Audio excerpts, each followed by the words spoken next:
Bom, pessoal, vamos começar aqui mais um Conversa Honesta, dessa vez com uma presença internacional.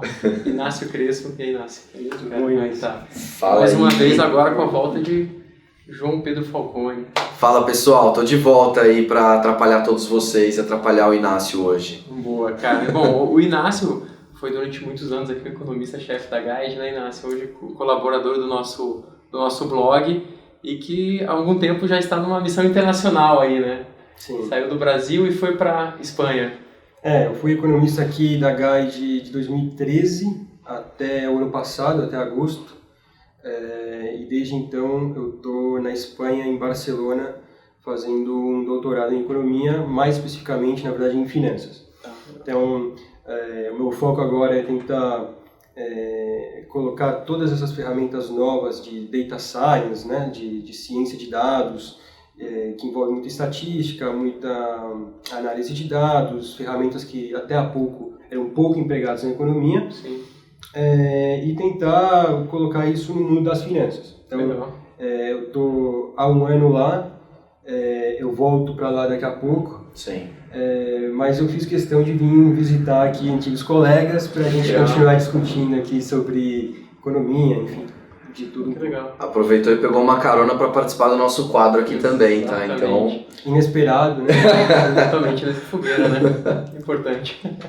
Cara, que legal isso que você tem estudado, assim, são dados o quê? Mais dados macroeconômicos ou você pega também dados micro, dados de empresa? O que você está olhando hoje que você vê que é? Na verdade, são muitos dados que até há pouco não eram usados. Tá. Então, acho que o que menos falta é dado. Sim, talvez o problema é ter o acesso a esses dados. Tá. Mas hoje em dia se usam dados de todo tipo. Então, de rede social, Tá. para isso potencialmente, isso pode ter um efeito sobre o juro que você paga numa linha de crédito. Pode ter um impacto em inúmeras áreas que até há pouco não eram usados. Então, suas conexões nas redes sociais, se você usa um sistema operacional, né, falando do computador X ou Y, se você pede o crédito, né, ou faz um acesso à sua conta do banco de madrugada ou não. Então, uma série de questões de geolocalização, Tá. tudo faz parte, hoje em dia, de algo que pode ser transformado em algo rentável, né? Então, informação de todo tipo. Sim.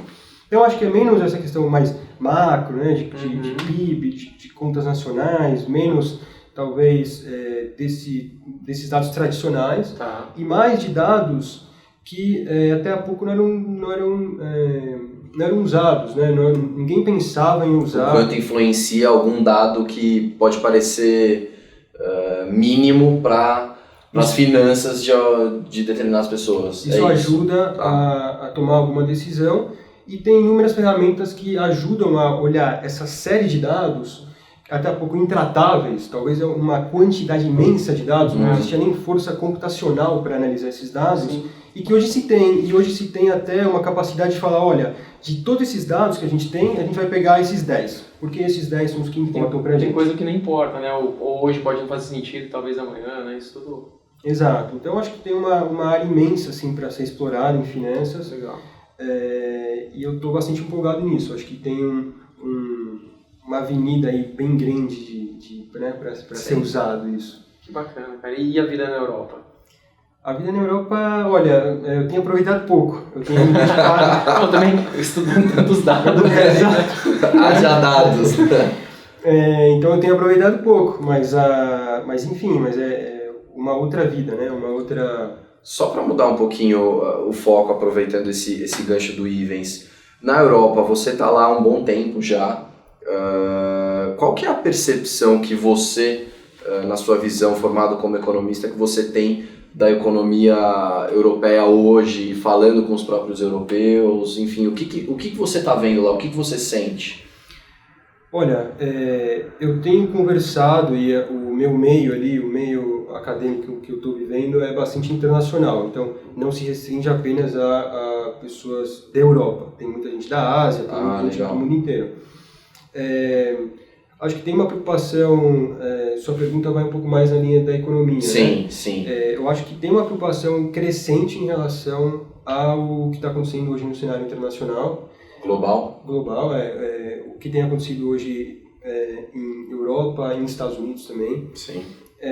Talvez emergentes ficam um pouco fora do radar, assim, num primeiro olhar. Eu estou falando isso do mundo acadêmico, né? Assim, acho que a preocupação hoje é muito em relação a o que vai acontecer depois de 10 anos de juros praticamente nulos.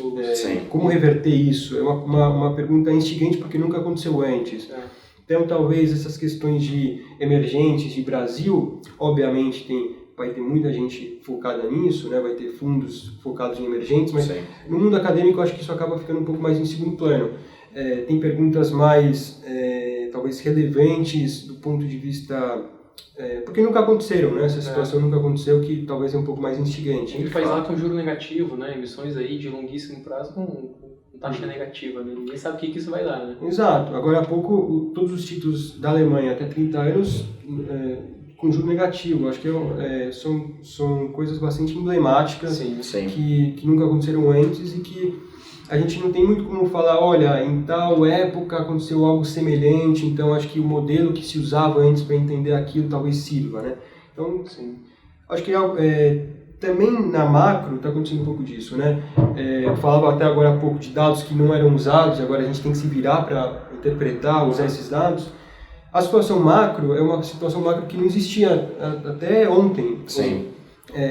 Então, os modelos que se usavam estão sendo reentendidos, readaptados, enfim. Então, acho que está passando um pouco por isso também, né? Uma época de mudança. Legal. E o Brasil lá fora, como é que o pessoal está vendo? Como é que está a situação? Não só do cenário agora, né? Porque a gente está bem no meio de toda essa polêmica aí da Amazônia, das queimadas, etc. Mas, assim, em geral, você chegou lá antes da eleição, né?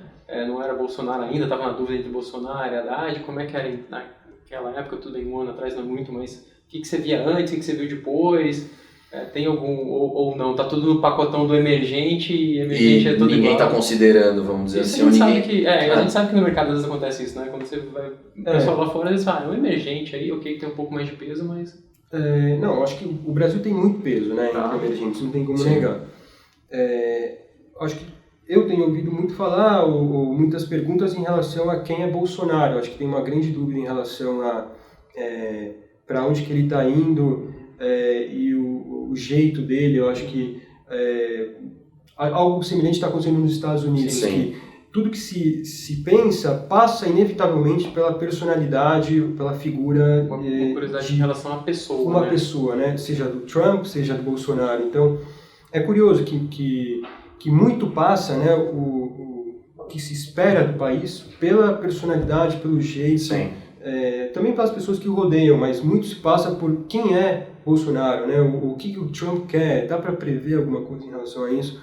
Então, acho que fica muito preso a isso. Talvez em outros países, um pouco menos, mas é um pouco mais previsível, tem problemas macro, se discuta talvez um pouco mais o macro, mas o que eu tenho recebido, vindo, né, do Brasil, com experiência de analisar Brasil, é muito em relação à parte política, querendo ou não. Acho que isso está travando o macro e quem é Bolsonaro, né, que os políticos estão... O político continua ainda em voga, né, ainda o principal driver aí quando o pessoal olha para o Brasil, né? Exato. Interessante. E no mundo, assim, o que você está vendo aí de interessante? A gente falou de Europa, falou dos juros negativos, né, que são uma coisa realmente sem precedentes na história.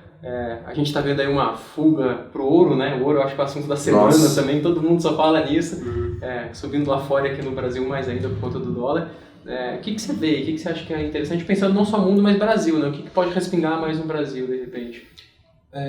Bom, eu acho que a questão internacional ela está bem delicada. Eu acho que esse é um contraponto ao otimismo com fundamentos que se tem para o Brasil.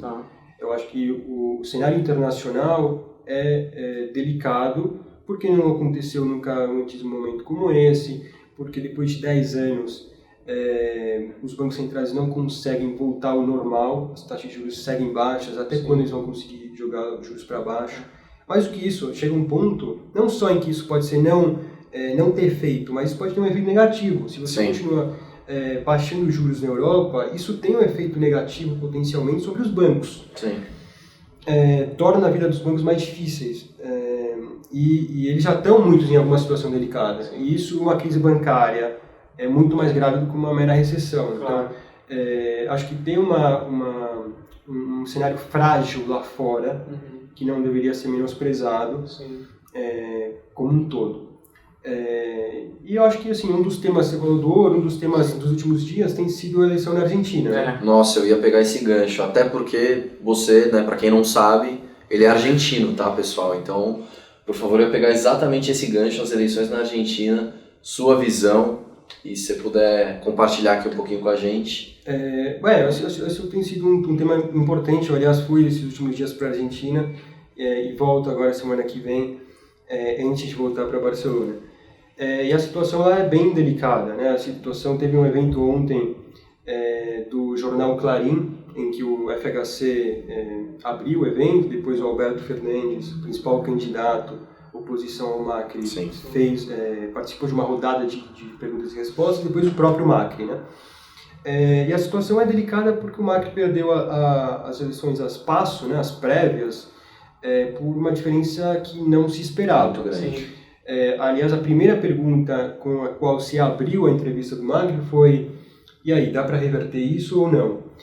Ele fez alguns anúncios populistas, né, tentando reverter. Isso está acontecendo, né? Está adotando a estratégia agora do populismo. Exato. E do outro lado eles falam: não, mas não era bem isso, não era desse jeito que a gente estava... Ele fala: bom, mas eu estou fazendo o que vocês queriam que eu fizesse. E do outro lado se fala: não, mas não era apressurado, não era desse jeito. Então, acho que ele não está conseguindo nem muito bem encaixar o discurso político. Ele cometeu alguns erros, eu acho que longe de ser um governo perfeito, ele de qualquer forma representa uma guinada mais liberal. Eu acho que há um retrocesso, sem dúvidas, na credibilidade do país, mais uma vez fica arranhado, e há uma série de dúvidas se isso é possível ou não, né? As eleições são 27 de outubro, reverter uma diferença de quase 4 milhões de votos para a Argentina num curto espaço de tempo como esse é extremamente difícil. Tem alguns candidatos, como o ex-ministro o Lavagna, que foi bastante bem nas PASSO. Ele tem um número de votos expressivo que poderia migrar para o Macri. Sim. Pode ser que sim, mas está muito no ar. Assim, acho que é muito difícil. O Fernandes está muito bem, ele está conseguindo pegar os votos da Cristina, que por enquanto se mantém calada, não expressa muito. Então, talvez o Macri gostaria de ter ela para contrapor, né?